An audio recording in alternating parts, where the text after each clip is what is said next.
Well, good morning to you. I'm headed out to a piece of property this morning to check on a few different things. As you can see, it's overcast. Well, you can see trees now, but it's overcast today. And they're calling for a possibility of some rain tonight.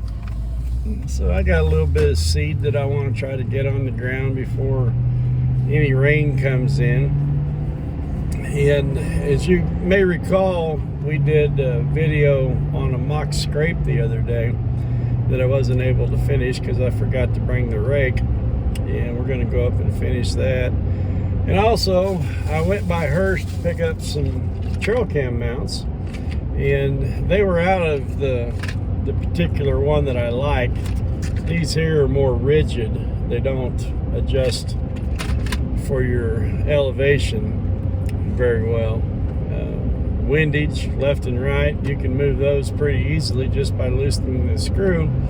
The one I like has got a banjo bolt with a hinge that allows you to adjust your elevation up and down, and they were out of those, so I had to go by one of our local department stores and bought these more rigid ones. Both of them are made by Moultrie. So I have a model that I prefer. But anyhow, we're gonna move a couple cameras and mount one of them on that mock scrape, shooting video, and see if we can't get some footage of some buck activity.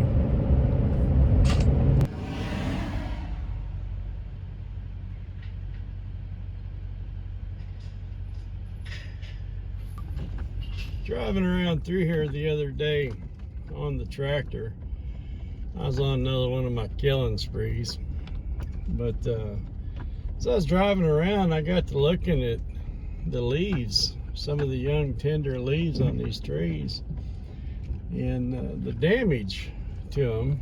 And as y'all recall, the old groundhog was kind of generous to us and gave us an early spring, and then all of a sudden we had the 2 weeks of the real winter. You know, things were starting to green up a little bit, and even the ticks were out. And then all of a sudden we had 2 weeks of some bad weather. I think 28 below, I believe, was how cold it was getting at night. Maybe that was the wind chill, but actually I don't remember, but it was cold. Our well froze up. Yeah, not bad. I had the heater out there. I guess I just didn't have it turned up high enough. But anyhow, I'm driving around a few days ago, and I got to thinking about my son and grandsons down in the woods behind our house the other day, running around with sticks, playing Minecraft reality or something. You know, it's like they was in a Minecraft game, but in real life, and you know, they're pretending them sticks were their swords or pickaxes or whatever, and they're running around slapping trees and, you know, pretending like those are the mods, having a good time. And you know, my son watches a lot of the Minecraft videos, and they do these challenges, you know, like 100 days of extreme hardcore or whatever. And you know, a day on Minecraft, a night and day cycle, I think is 10 minutes. It may be 10 minutes per you know, daylight or nighttime. Honestly, I don't remember. But you know, 100 days playing Minecraft, and I thought, wouldn't it be cool to come out here and do 100 days of Minecraft reality in the woods, in extreme hardcore survival mode. You know, come out here with the bare essentials that a person would need to survive. There's a little bit of water on this property, but as far as I know, there's no fish to be caught. There's all kinds of wildlife, things that are in season, a lot of things that are out of season. But that'd be kind of cool to be able to get out here with my son and pick us a spot for our campsite and build us a little camp and stay out here for a few days. I don't know if I could do 100 days. Back when I was in the service, we'd spend 28 days out in the field and go back to the barracks for 3 days, and then we'd be back out in the field for another 28 days. Sometimes even longer than that. But you know, I was pretty young and pretty hardcore in my youth. I don't know if I can handle it. I know I could do a weekend. I guess we could start at a weekend and go from there. Coming into grocery patch here. Boy, look how green that's getting. Still got all them rocks in it though. Even the rape seeds coming in. It's over here to the left. You can't hardly see it from your angle. But right up here is where we built that mock scrape. We want to finish it today and get a camera on it. Mock scrape that we put up, actually just the licking stick. You can see I still haven't got it all scraped out yet. I need to run up to the cabin and get that rake. I came in from the highway side instead of the cabin side, so I still don't have that rake. But anyhow, I come up here to put in this trail cam, and I'll give you a view. That's the view of the trail cam. And trail cam hack for you, folks. When you're mounting your trail cam, whether you use one of these nifty little trail cam mounts, or if you just use the belt and strap it to the tree, once you've got it set up, if you'll take your phone and lay it flush across the front of the camera and take a picture, you can see the view that it's got. Now, as most of your smartphones have got a compass built into them, and it's always a good idea to set your trail cams up. You want them facing north or south. You don't want them facing east or west, because then you got those early morning or late afternoon pictures. You got the sun back in behind it, and we've seen what they do. Actually, if you're into photography, you get some really cool looking images, but it's kind of hard to identify some of the things that's in there. Now, this particular camera right here, it's facing more north than west, but so we'll call it north by northwest, and it gives a shot all the way down that road that comes in from the other side over there. Our licking stick is dang near perfect in the center, so if a young buck or an older buck comes walking up here to lick on that, or to work the mock scrape that we're going to build, we ought to have some really nice footage of him. We're over here now in Big 8. You guys have heard me talk about this little field repeatedly. We've been trying to kill it. And you know, as I mentioned before, this is kind of a rough time of the year to try to kill everything, because as the ground warms up, there'll be other things come in. Get the camera down here. You can see quite a bit of it is gone. A little bit of that fescue still holding on for dear life. I think I've convinced myself we want to do some soybeans over here. And we're not going to do the whole field in soybeans, but I think what I'm going to do, let's see, this afternoon I've got an appointment. Tomorrow morning I've got another appointment. Tractor's back in town. I do have the tiller here though, but I think what I'm going to do is tomorrow afternoon I'll probably come down here and run the cultivator through here, see if I can't break this up, see what kind of rocks we're going to find. This is mostly bottomland. You can see back over in there, it starts getting a little rocky up in that area.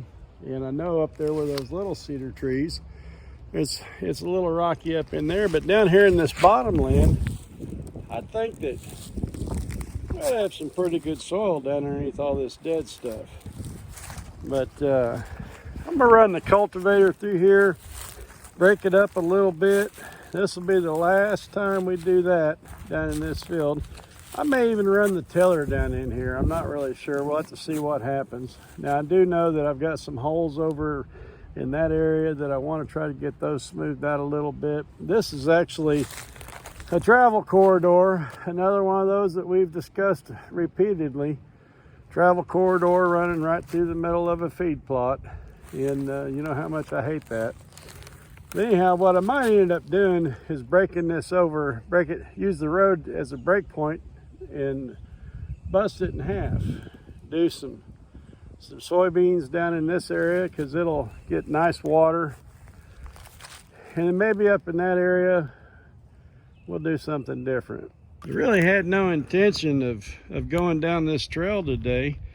This trail here doesn't really have a name yet, although down at the bottom of the hill, this trail right here intersects with two other trails, and remember there's an old mineral tub down there we buried down in the ground to collect and hold some water to give them a nice little watering spot. And the way that the land lays, feeding down into that, every time it rains, it'll get a fresh supply of water. But anyhow, as I was driving by, I noticed that nice green carpet up through there. And I thought, boy, I better hop out and get me a video. Now, this area down through here, we didn't spray it. I don't think. I don't remember going down through here with the sprayer. I don't see really any damage to any of the broadleaf, so I don't reckon we did. But as we look down, take a closer look, you can see right here, got some of that orchard grass coming in, nice clover coming in there. Boy, that nice green clover is going to make this a really nice travel corridor with some browse in it. That way the deer can move from one area to another. The old Doc, he'll be able to walk up and down through here, move from one side of the property to the other. Make a nice little travel corridor. Well, we have spent the better part of the morning driving around, checking trail cams, moving trail cams, checking on hinge cuts.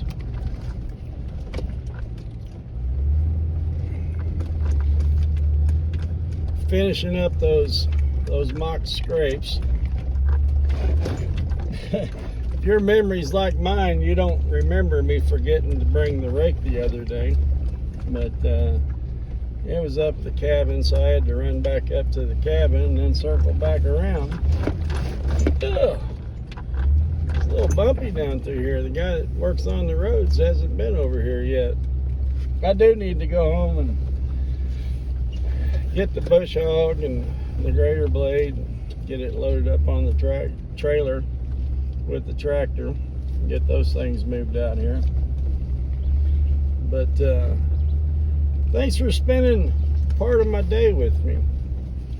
If you enjoy what we got going on here, as mentioned several times before, and I'd be letting my son down if I didn't remind you to hit that subscribe button and ring the bell. Leave us a comment. Tell us what we're doing wrong. Tell us what we're doing right. You know, as I mentioned before, there's been a few people that have messaged me and asked me if we were taking on new clients, and quite honestly, the answer is maybe. You know, health is an issue for me. As a matter of fact, it's a short day because I've got a doctor's appointment this afternoon, and then another one tomorrow, and another one next week. We'll figure out what the doctors are going to do, and we'll go from there. The other thing to keep in mind is school is coming to an end here in a couple weeks, and summer times is when my son and I like to spend as much time together as we can. So time's going to be an issue. But if you're looking for somebody to give you some ideas or maybe come out and do some feed plot work for you, get in contact with me. Send me a message. Give me a phone call. I'll put the phone number down in the description of the video. And we'll see if we can't work something out. Again, thank you for spending part of your day with me, and check back with us often. And we do this just as much as we can, and we sure enjoy what we do.